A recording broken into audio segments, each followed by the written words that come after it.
आज की तिथि को प्रकट करने वाले, आज की तिथि में चंदन उत्सव को जोड़ने वाले कौन हैं? आप सब जानते हैं, श्री माधवेंद्रपुरी पाद। लीला में श्रीमन महाप्रभु जी के परम गुरुदेव, जिनको भक्ति अंकुर कहते हैं, श्री महाप्रभु जी प्रेम के कल्प वृक्ष हैं।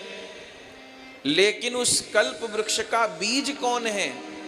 उस कल्प वृक्ष का प्रथम अंकुर बीज श्री माधवेंद्रपुरी पाद हैं, जिन्होंने गिरिराज जी में श्रीनाथ जी का प्रकाश किया। उनका प्रथम 56 भोग श्री माधवेंद्रपुरी पाद जी ने ही धराया। महीनों तक गोवर्धन नाथ जी के 56 भोग भये।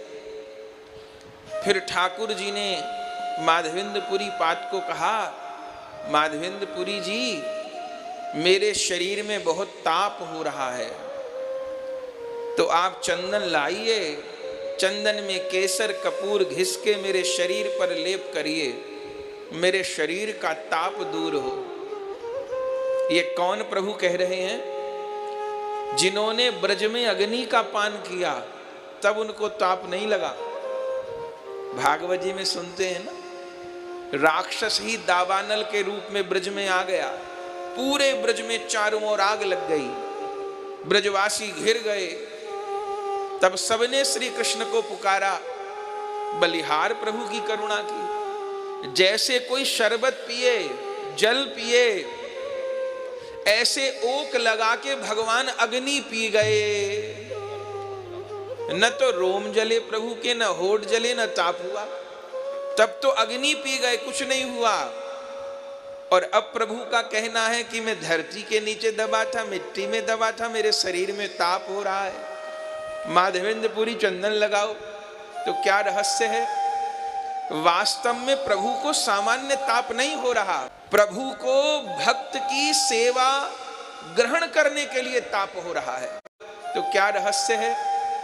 वास्तव में प्रभु को सामान्य ताप नहीं हो रहा, प्रभु को भक्त की सेवा ग्रहण करने के लिए ताप हो रहा है। जिस महाभाग्यवान भक्त के हृदय में श्री कृष्ण का विरह ताप जागृत होता है, उस भक्त की सेवा प्राप्त करने के लिए भगवान के हृदय में भी विरह ताप उत्पन्न होता है।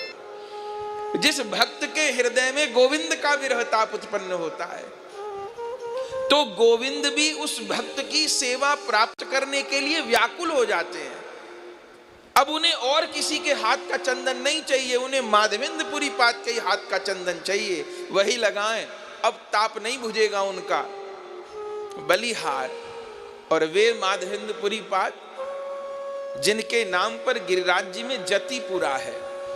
पहले नाम था यतिपुरा, क्योंकि माधवेंद्रपुरी पाद को ब्रजवासी यति कहते थे, यतिराज कहते थे। तो यतिपुरा नाम था, फिर यतिपुरा से बाद में जतिपुरा हो गया।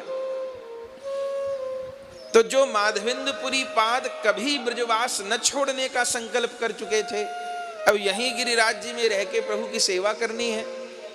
लेकिन प्रभु के सुख के लिए यात्रा किए माधवेंद्रपुरी पाद। ठाकुर जी ठिकाना भी बता दिए, आसपास से चंदन मत लाना। कहां चले जाओ? जगन्नाथपुरी चले जाओ, वहां बढ़िया चंदन मिलेगा, मलेगिरी, वहां से लेके आओ, केसर लेके आओ, कपूर लेके आओ, और फिर चंदन घिस घिस के मेरे अंग पे धराओ, तो ही मेरा ताप दूर होगा। और माधवेंद्रपुरी पाद भगवत सुख के लिए, भजन तो छूटा होगा उससे। दो अपने शिष्य वैष्णवों को, बंगाली वैष्णवों को प्रभु की सेवा में छोड़ करके गए, और स्वयं माधवेंद्रपुरी पाद ने पैदल श्री जगन्नाथपुरी की यात्रा की। भजन का फल सेवा है। अगर भजन और सेवा ये दोनों वस्तु सामने हैं, एक को चुनना है, तो वैष्णव पहले सेवा को चुनेगा, चूंकि भजन का फल सेवा है।